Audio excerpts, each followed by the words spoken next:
What is that? A clue. Is that coming from you? Well, it's not you, then what is... Oh! Oh, it's a clue! And it's this squeak sound.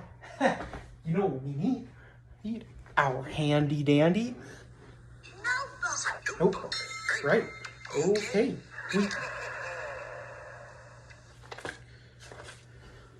can draw some little lines here to help us remember this squeak sound.